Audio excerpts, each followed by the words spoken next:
afternoon. I'm Scott Hardy. I'm the Chief Operating Officer at Vivint SmartHome. Now, when you guys think about Vivint, what do you think about? If you think about a flat-brimmed summer sales rep, you would not be the only person in the room thinking about that. That's what I thought about when I came to join Vivint about 4 years ago. But I'm here to tell you, Vivint is so much more. Would you be surprised to know that Vivint is by far the largest technology employer headquartered in the state of Utah, both in terms of revenue and employees. In fact, as you look up here, this is the booth that we used at the CES Consumer Electronics Show in Las Vegas this past January, showcasing the future of the smart home.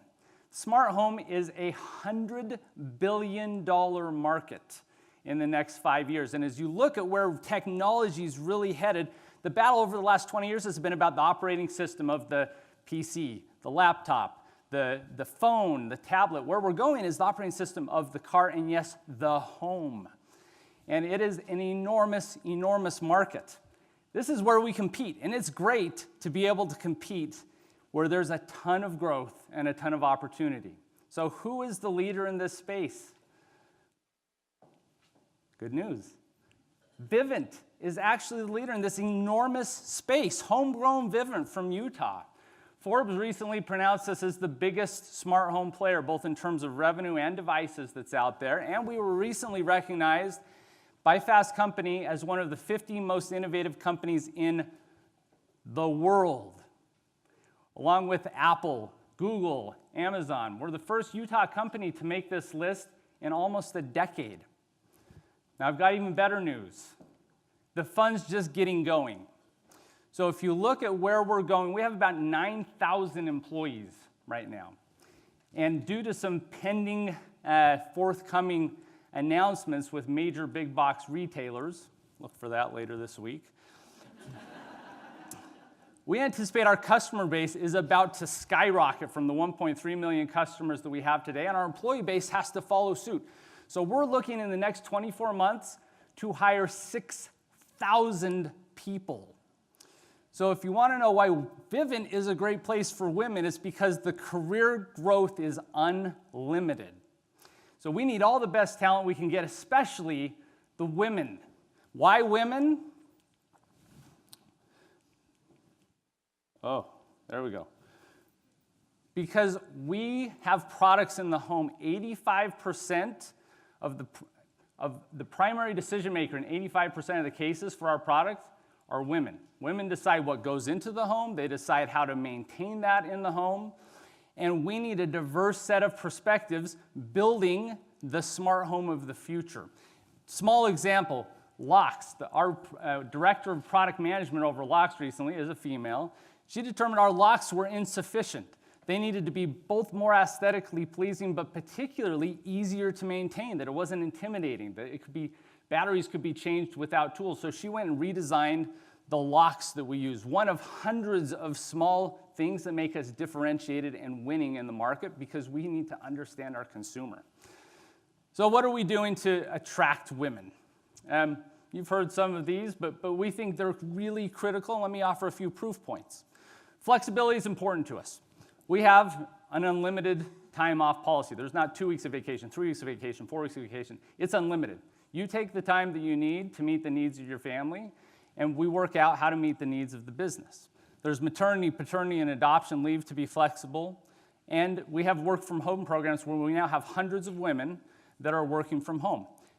In our most recent employee engagement survey, 100%, thousands of women, 100% of them said they have the flexibility to live a balanced and healthy lifestyle at Vivint.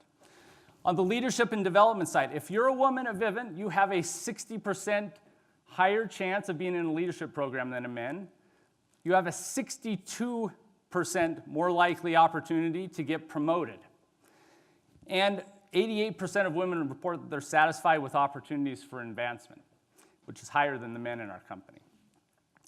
Now, we know that people need to also feel, there we go, purpose in what they do.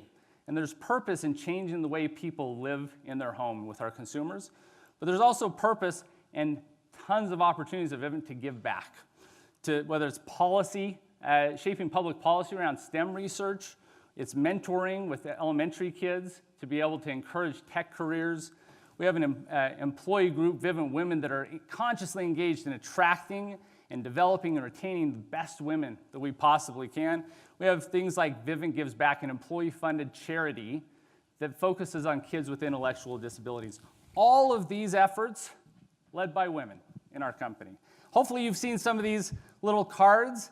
These have little links to small video snippets about a dozen women who are making an impact at Vivint. Go watch them, trade with each other till you've seen all of them. But they're just part of the group. If you're a woman at Vivint, will you stand up?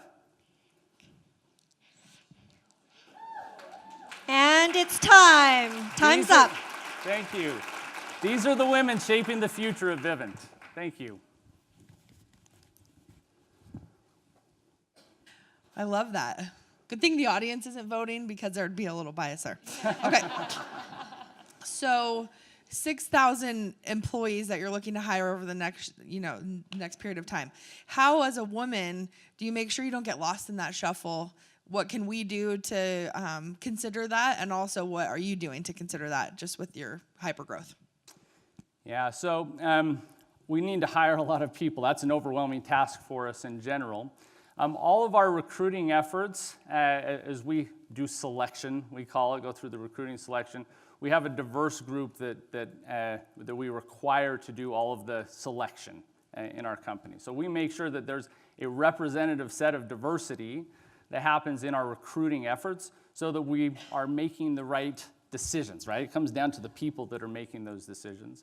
As they come in, we really think there are a lot of programs. We've talked a lot about culture in this group. It really is about the culture that we're creating in the company, and there's commitment from the top down. I think it's proof points in the numbers in terms of development and promotions of we want to give everybody the opportunity to grow, and women have really done an amazing job over the last several years at Vivint.